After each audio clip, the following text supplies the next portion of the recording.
Bridgerton!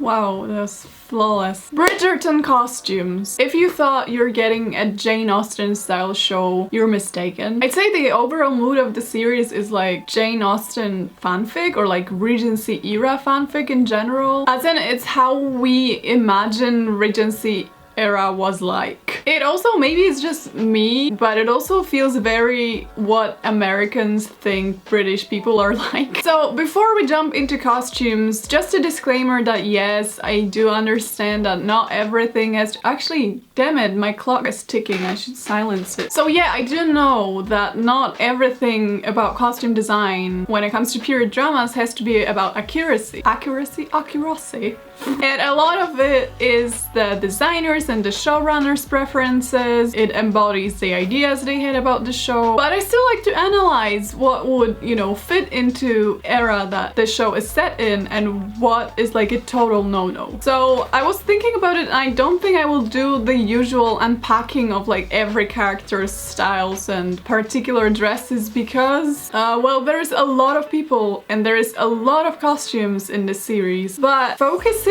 on like the overall feel and style of the designs and costumes in the series, they all have a very plastic feel to them. As in, you can tell that none of the fabrics are made from natural fibers. You can tell that the jewelry feels plastic, the wigs feel plastic sometimes. You can basically just sense the piles of polyester from a distance. And you know, that is not always a bad thing. It often can add something new to the design, and you know, you can find a lot of great looking polyester or plastic fabrics, but something about it just ain't it.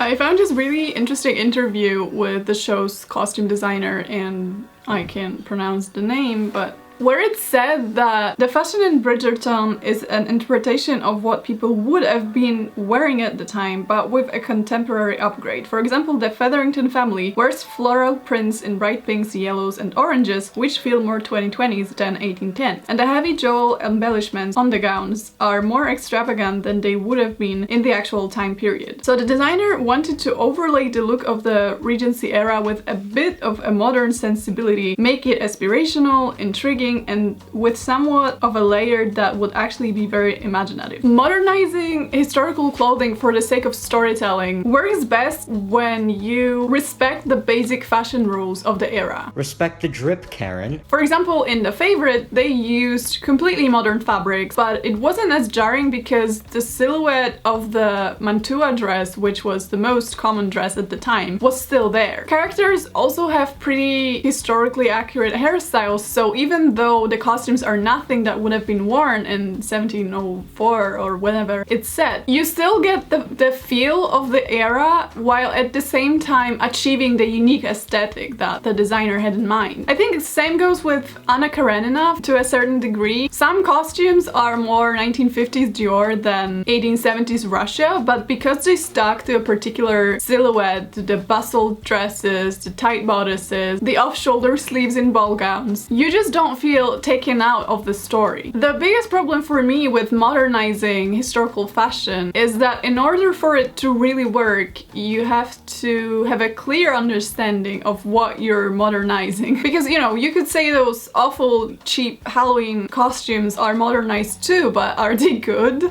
So without understanding your source material and without doing an extensive research on the period, it is very difficult to create a believable costume style. And with Bridgerton, I feel like it was mixed. Some of the outfits and costumes worked really well because they applied the principles of Regency era fashion, and some simply did not work. I'd say some were balancing on rain level bad, and there is several reasons for that. So first of all, historical dresses and historical costumes are very labor intense, and that shows. Like if you look at extant garments, the number of pleats, gathers, ruffles, embroidery, honeycomb gathering. It's just insane. It's nothing like we see nowadays. Even in haute couture, it's rarely this level. And that's why it's so difficult to recreate that for film, because it's just so much work. And obviously with the film industry, there is very limited time to do that, which is why most designers stay away from the styles and trends from the era that are too intense. So in most of the cases, there's only a couple of very complicated garments in one movie or show. And in that aspect, Bridgerton seems like an impossible freaking job. And I'm really impressed by the designer taking it on. The series wardrobe was apparently over 7,000 pieces, so it makes absolute sense that a lot of these pieces were not super complex. They had a whole big ass scene with a court presentation, and Regency era court gowns are one of the most complex dresses I've ever seen. That being said, some of the designs in the series looked like a high school Jane Austen style costume. And I guess the bright colors and the modern patterns, florals and all that stuff didn't necessarily help removing that impression, because that's exactly what a teenage seamstress would make. Like, no disrespect to high school sewists out there, I've been there. We all start somewhere, but that's not necessarily the level a big budget TV show should aspire to, if you know what I mean. Another Regency era fashion rule was that dresses were not made of embroidered fabric. Fabric was embroidered to be made into dresses. So embroidery placement wasn't random. It was usually symmetrical and very well thought through. And obviously you would not have a whole dress heavily embroidered because it would take years to do it.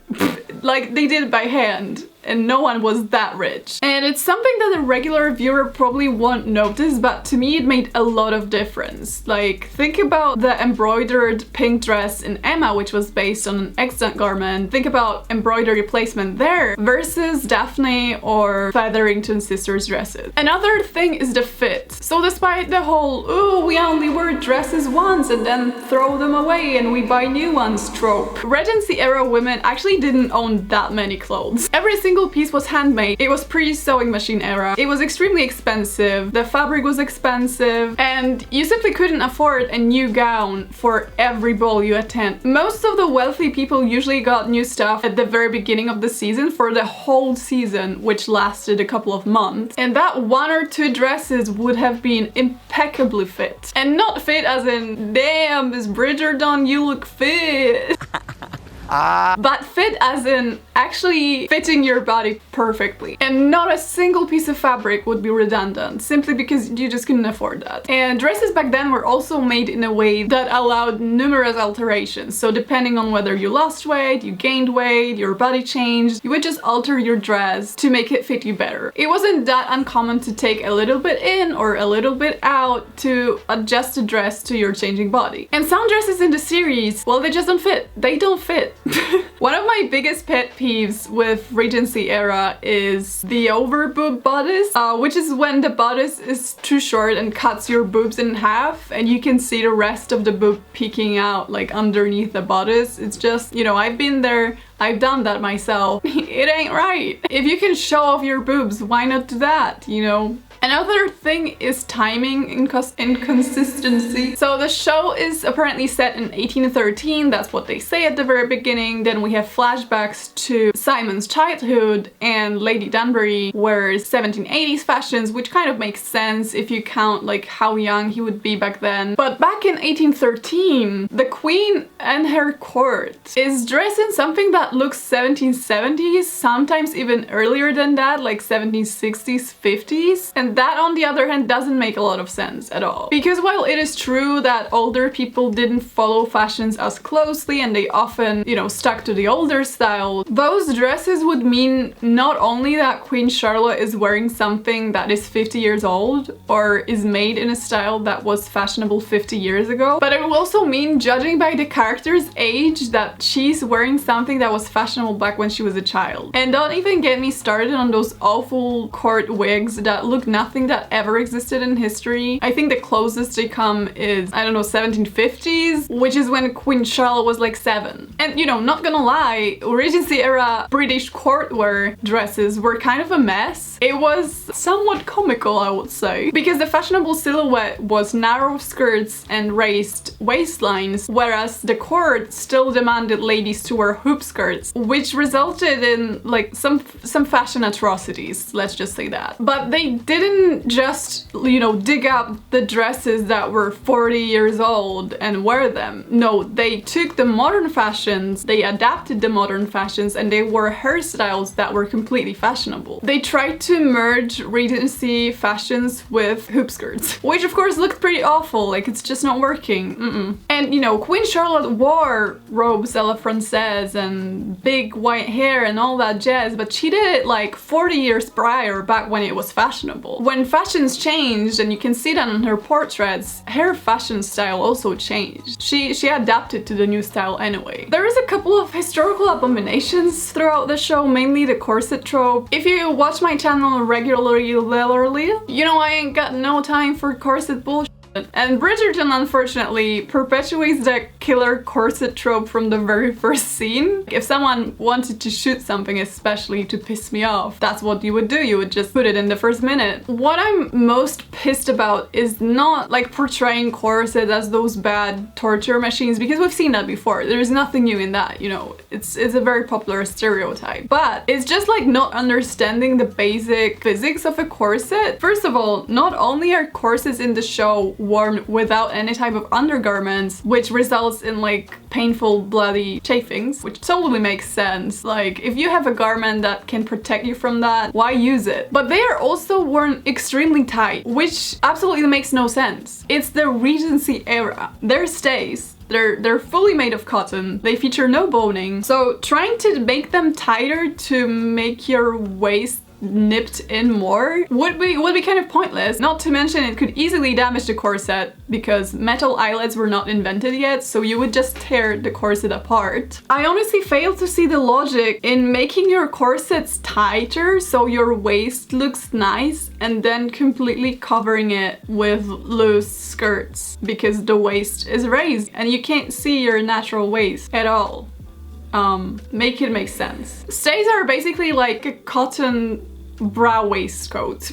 Literally the only uncomfortable element about it is the wooden busk in front, and it's not even always there. And the designer even noted how the actresses actually found the corsets, aka stays, more comfortable than they thought. Another thing that bothered me was disrespecting the societal norms regarding fashion at the time. If you make a show where societal norms literally decide the fate of the main characters, shouldn't those norms be also accentuated when it comes to clothing? Because fashion played a huge part in your social position at the time, and the rules about what to wear, what not to wear, where to wear it were very strict. For example, trains were reserved mostly for evening wear, so were short sleeves and so were long gloves.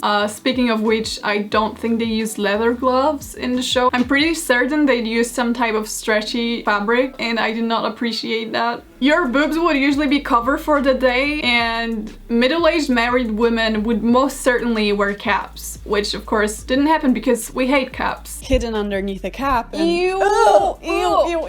And also zippers are kind of a big no-no, I'm so sorry.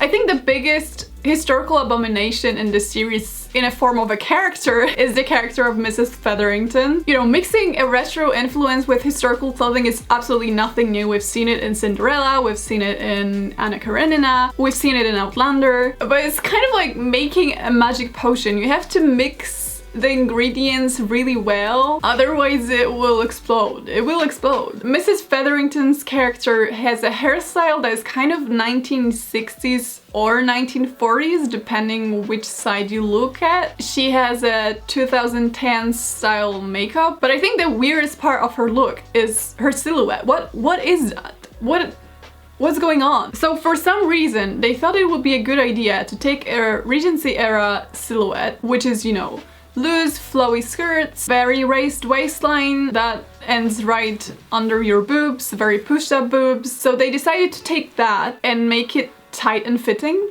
Bruh, you don't take a raised waistline and try to make a natural waistline show. Honey.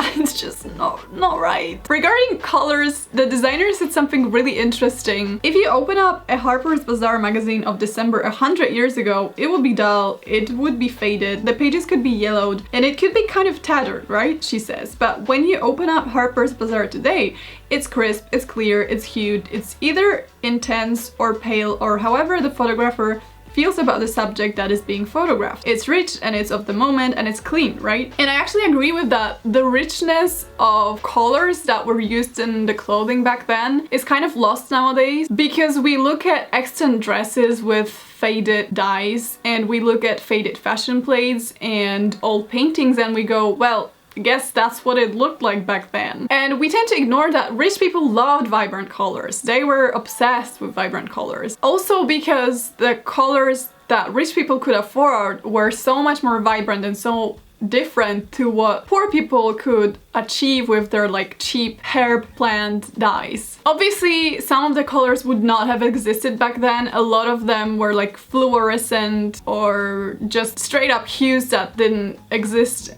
back then in clothing dyes. For example, magenta was only discovered in like mid-19th century, 1860s I think to be exact. But the overall look of the costumes in the series is quite unique, and you know, it would be silly to dismiss that it is a very unique look. We haven't seen that before in Regency era series, and it's definitely something fresh and new. And here we get to the point where I say why I think they're kind of working. Because to me, it's not a historical romance, it's a historical fantasy. You know, obviously the whole world is created. It didn't happen. It's a world where you can refuse a Prussian prince because you're not in love with him. A world where, you know, aristocrats invite their boxer friends to their weddings and no one is offended. A world where people of color are equal in society and not treated inferior as they would be in Regency era. Where you can invite an unmarried pregnant woman over and you will not be damned by the society. Where women only wear their dresses once and attend all-female gambling clubs. Where you enter the ballroom to an Ariana Grande song and dance to a string quartet version of Bad Guy. Where the token feminist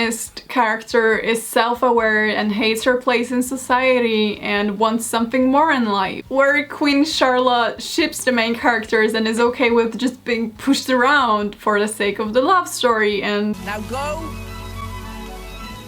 out at once. And in that world, all of this fluorescent color, zippers, modern fabrics, visible eyeshadow, machine embroidery, and glitter, you know, totally fits in. So in that aspect, I think they did a good job. And speaking of good job, hey, I need some chocolate. Bye, thanks for watching.